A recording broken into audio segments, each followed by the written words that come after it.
c'est que c'est un jugement qui est à la fois injuste et inhumain. Il est injuste parce qu'il n'est pas fondé sur des bases solides. Nous avions ici apporté la preuve de l'innocence de Lamine Diack.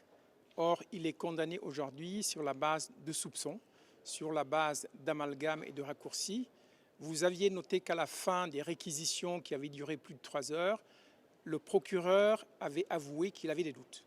Or, en droit, on dit que le doute bénéficie au prévenu. Donc, c'est ce principe qui aurait dû être appliqué ici. Le deuxième point qui est important pour moi, c'est que quand on sanctionne, on doit individualiser les peines, tenir compte de la personnalité du prévenu. Or, Lamine Diack, quand on sait ce qu'il a donné pour le sport mondial, quand on sait les explications qu'il a données pour le ralentissement des sanctions, moi je considère que s'il devait être sanctionné, ça ne devait pas être une sanction de cette nature. Ça aurait pu être un appel à ce que tous les gens qui travaillent dans le sport s'organisent mieux pour arriver à organiser au mieux la gestion financière des institutions sportives. Or, ici, on fait le procès d'un homme alors qu'on aurait dû faire le procès de l'ensemble des institutions. Parce que ce qui se passe à l'IAAF peut se passer, ou c'est déjà passé, à la FIFA, dans d'autres fédérations.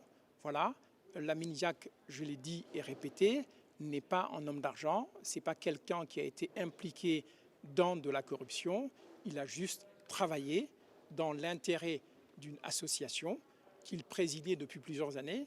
Alors, est-ce qu'il a commis des erreurs? Il est possible qu'il y ait eu des erreurs, mais ces erreurs-là seraient plus des erreurs de nature morale que juridique. Sur le plan du droit, il n'a commis, à notre avis, aucun délit. Donc, il n'y a pas de raison de le sanctionner comme on sanctionne les criminels. Vous allez interjeter appel? Il n'y a aucun doute, nous allons interjeter appel. Est-ce que Lamine Diack pourra retourner au Sénégal? Alors, je l'ai déjà indiqué tout à l'heure, Lamine Diack, nous allons tout faire pour qu'il soit autorisé à voyager et notamment à retrouver les siens au Sénégal. Ça fait 5 ans qu'il est bloqué ici et je peux considérer d'ailleurs qu'il a déjà payé et payé lourdement parce qu'à son âge, à la retraite, être bloqué à Paris pendant 5 ans dans les conditions qu'on connaît, c'est tout à fait inhumain et injuste. Donc nous ferons tout pour qu'il ait l'autorisation de pouvoir aller au Sénégal sans difficulté, sachant que c'est quelqu'un qui tient à défendre son honneur. Donc le moment venu, si procès en appel il doit y avoir, il sera présent si Dieu le veut et il se défendra aussi bien qu'il l'a fait, voire mieux que ce qu'on a fait en première instance.